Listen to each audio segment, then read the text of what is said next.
देविका का जन्म एक महान क्षत्रिय परिवार में हुआ था। वो सिरी साम्राज्य के शासक गोवासेन और उनकी पत्नी के घर में जन्मी थी। उनकी माताजी ने उन्हें संस्कारों और ज्ञान में पूर्ण रूप से निपुण किया था। उनके माता पिता की शिक्षा और संस्कारों के कारण वो बचपन से एक आदर्श और धर्मपरायण महिला के रूप में विकसित हुई। उनका जीवन पवित्रता, आदर्श और संतुलन का प्रतीक था, जो उनके व्यक्तित्व को बहुत खास बनाता है। महाभारत में देविका का नाम उन महिलाओं में से एक था जिनका नाम बहुत कम लिया जाता है। उनकी भूमिका महाकाव्य में काफी रहस्यमय मानी जाती है। महाभारत में उनका कोई प्रमुख स्थान नहीं होने के बाद भी उनकी महत्वता को नजरअंदाज नहीं कर सकते। उनके और युधिष्ठिर के बीच के विवाह का समय स्पष्ट नहीं है, लेकिन कुछ कथाओं में कहा जाता है कि विवाह युधिष्ठिर के युवराज बनने के बाद हुआ। वहीं कुछ कथाओं में कहा जाता है कि विवाह कुरुक्षेत्र युद्ध के बाद हुआ। कुछ कथाओं के अनुसार जब पांडवों को वनवास दिया गया था तब तक युधिष्ठिर का विवाह हो चुका था, लेकिन देविका को उन्होंने अपनी मां कुंती के पास छोड़ दिया था। वनवास के दौरान देविका युधिष्ठिर के साथ नहीं थी। महाभारत के युद्ध के बाद पांडवों के कोई पुत्र जीवित नहीं रहे थे, केवल उत्तरा के गर्भ में परीक्षित पल रहे थे। इस दौरान युधिष्ठिर ने शासन का अधिकार परीक्षित को सौंप दिया और अपने भाइयों के साथ हिमालय की ओर अंतिम यात्रा के लिए निकल पड़े।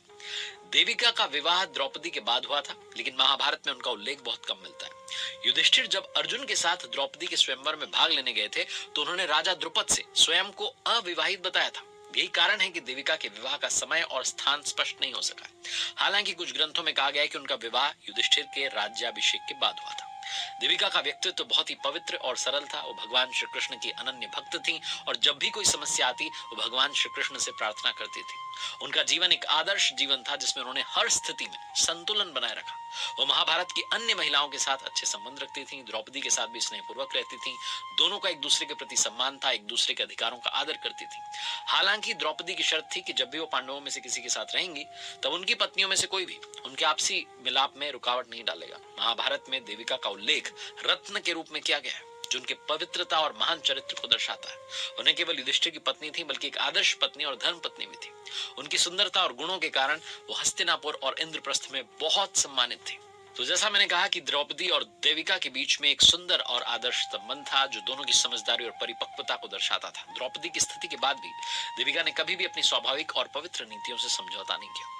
महाभारत के युद्ध के बाद जब पांडवों ने 36 वर्षों तक राज्य किया तो युधिष्ठिर ने अपने भाइयों और पत्नियों के साथ हिमालय की यात्रा की और स्वर्गारोहण की यात्रा शुरू की। हालांकि इस यात्रा के दौरान देविका का कोई उल्लेख नहीं आता। कुछ कथाएं कहती हैं कि देविका इस यात्रा में नहीं थी और उनकी मृत्यु बाद में हुई।